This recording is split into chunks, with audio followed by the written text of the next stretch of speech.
प्रयत्न केला नाही. त्यांनी करू द्या ना, आमची केस खोटी आहे, फायर खोटा आहे, फायर अर्ज नाही, अर्ज नाही.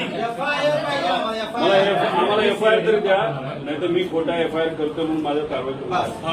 सरकारी कामात आड करायला म्हणून करा. चला आपण सीआयडीला भेटू त्यांच्या इन्व्हेस्टिगेशन साहेब, एक महिना झाला एक स्टेटमेंट पोलीस साहेब, एक महिना झाला एक स्टेटमेंट तरी आले सीआयडीचं. बरं आम्हाला सांगा, सीआयडी तुम्हाला माहित नसेल कोणाला बोलवलं सीआयडी नाही. त्याचा रोहित सिंग अमेरिकेत जाऊन आला, तो दिल्लीत येऊन बसला, सीआयडी त्याला अजून नाही बोलवलं. व्हीके सिंग जो मालक आहे त्याला अजूनपर्यंत बोलवलं नाही. त्याच्याजवळ मेंटेनन्स करणारा महाराष्ट्रात बसणारा जो त्यांचा माणूस आहे त्यालाही अजून बोलवलं नाही. सीसीटीव्ही बद्दल फक्त इथले गोळा केले त्यांनी आम्हाला काल. त्यानंतर तिथं जो जे 2 येणार होते कॅप्टन पायलट ते अचानक कॅन्सल झाले. का झाले त्यांना अजूनपर्यंत बोलवलं नाही, त्यांना नोटीस नाही. काय आणि डीजीसीच्या कोणत्या अधिकाऱ्यांनी मंजुरी दिली याला? आणि हे आमच्या लेवलला आम्हाला कळलेलं माहिती.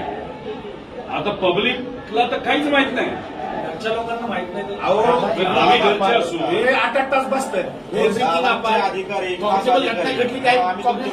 गव्हर्नमेंट प्रेझेंटेशन दिल्लीत दाखवले, मुंबईत दाखवले, ते मोगम नाही साहेब. आणि ठीक आहे मी प्रेझेंटेशन केलं, चुका केल्या मला काउंटर फ्री केलं. साहेब आमच्या सीआयडीला द्या ना. तुमच्यावर काय करस्पॉन्डिंग झाला का सर सीआयडीचा?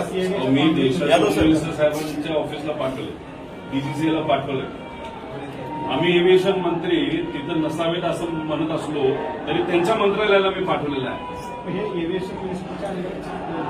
अहो त्याला बीएसआर कंपनी जी आहे त्याचे आणि त्या डीजीसी जी पार्टी आहे त्याचे जे प्रमुख आहे त्यांचं कमर्शियल रिलेशनशिप आहे. मग म्हणून बीएसआरला वाचवत आहे. बीएसआरला म्हणून वाचवत आहे. आणि मग आमचं म्हणलं तुम्ही त्याच्या बीएसआरच्या विरोधात एफआयआर घेत नाही, मग तुम्ही सुद्धा वाचवत. आणि चालू तपास जे सांगताय तुम्ही साहेब त्याच्यामध्ये अँगल कोणता आहे? अपघात आणि टेक्निकल. क्रिमिनल चौकशी कोण करत? 5 लोकांच्या मृत्यूची आमची रिपोर्ट आहे, आम्ही एवढं म्हणतो. बाकी आमचं काहीच म्हणत नाही. सिंपल एकदम 5 लोक मयत झाले एका ऍक्सिडेंटमध्ये. आमची ऍक्सिडेंटची एफआयआर टाकतो आणि आमची एफआयआर कुठे टाकणार? काही येऊ दे पुढे. नाहीतर सीआयडीला वर्ग करा.